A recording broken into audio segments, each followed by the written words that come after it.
SURE-LOC sights have been used by champions to win gold, to capture titles, and to hunt for big game around the world. What do champions look for in a sight that ensures their success in the field? Versatility.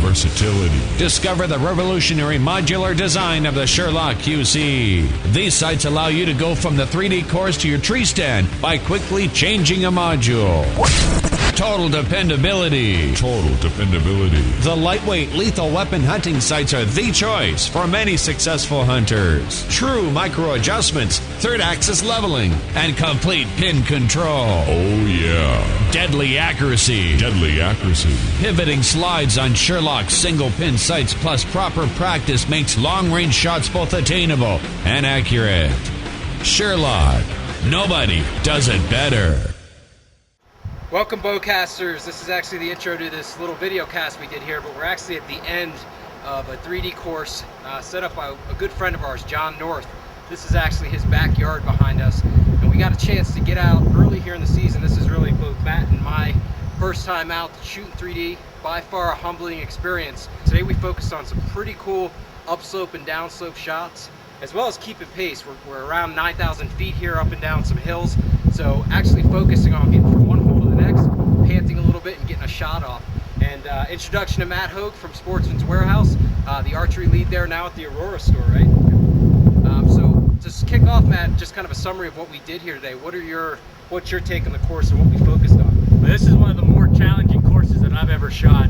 John has really done himself in setting this course up. A lot of 30, 35, 20 degree up and down slope type angles, in and out of trees. So you're dealing with shadows, shooting into light. So it's a really technical course. While we may not take all these shots in the field, it's always good practice so that it's in the back of our head, back of our mind, and we're just better prepared for the season. So let's go shoot.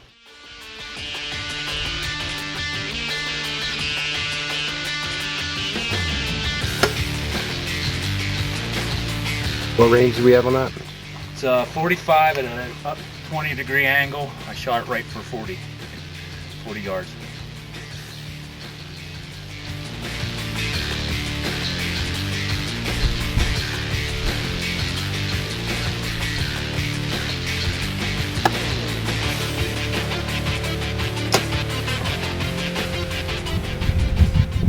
So what do we got here, Matt? I got a 40-yard elk target, and it's at a 30 degree down angle. So I'm gonna cut about 7 yards off it. Another one is with the 30 degree down angle. This is when you really want to pay attention to your bubble, so you don't cant your bow.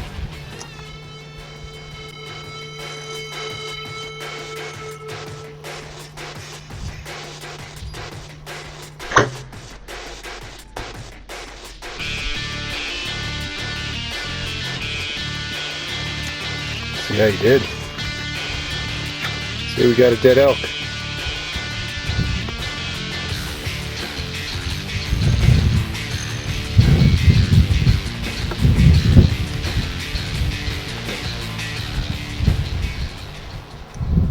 Alright, so we got 67 yards of that buffalo with a 30 degree downslope.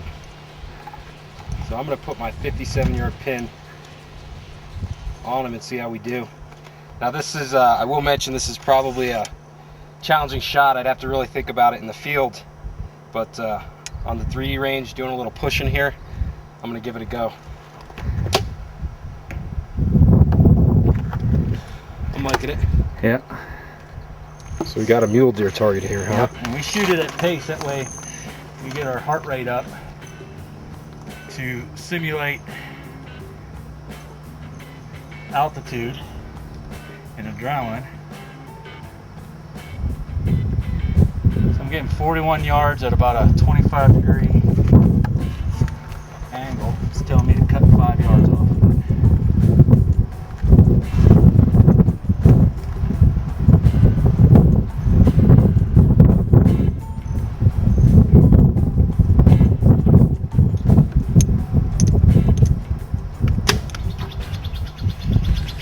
Like that. Great shot. Got a tight, shot right here. Got to thread the needle between some trees. Still has a pretty good down angle, 35 yards. 25-degree down angle. I'm gonna just take a guess and cut about 5 yards off of it. See how we do.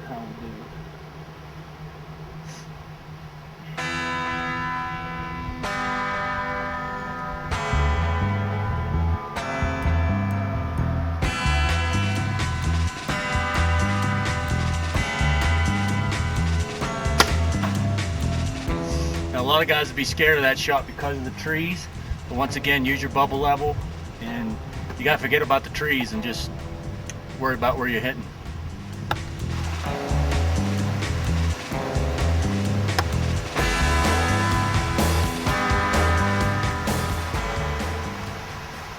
One thing on this shot, I've ranged it at 46 yards. It's only a 10-degree up angle. I'm gonna shave a yard off that, 45, put my 45 pin on.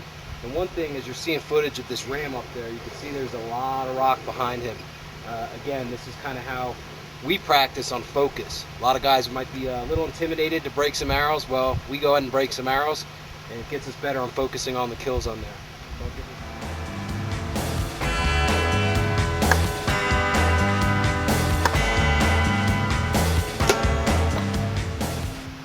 Another rock shot from John North.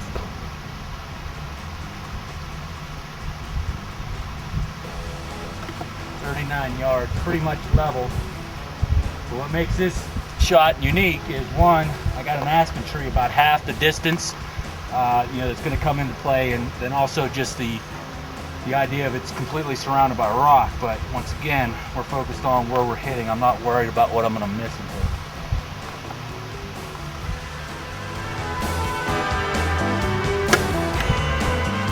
Like I went off. Shot.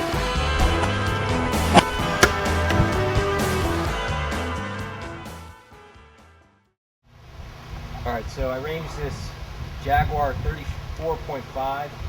I'm going to shave about half to a foot, half to a full yard off that, based on a 10-degree slope. Interesting thing about this target here is the shadows that you have to work with. They can play a little bit of games with you through your sight housing and your peep, so it's good practice when you get a mule deer kind of up against rocks bedded. You have to deal with those shadows. Nice shot. Don't gotta worry about him coming after us. This is a signature John North sick ass shot. More serious shots here, but what's going to really simulate two things. One is a tree stand hunter. We got a bedded buck at about a 60-degree angle down, directly underneath us in the shade, or a mule deer or a sheep, whatever you're going to have, but something you're going to come up and have a really steep angle. I'm going to cut about at the 60-degree angle. I'm going to cut a good 7 yards off of this. Angle shot like this, like I said, it's over 60-degree angle. You really want to aim at and concentrate is where the arrow is going to come out. If you would shoot like you were shooting at a broadside deer, you would just kind of skin right through the outside and not hit any vitals. So you're aiming higher on the body to angle down through the vitals and out the other side. And it's always a good idea to think about where that arrow is going to come out and what it's going to pass through from A to B. Right on top, angling down in like you said. Good shot.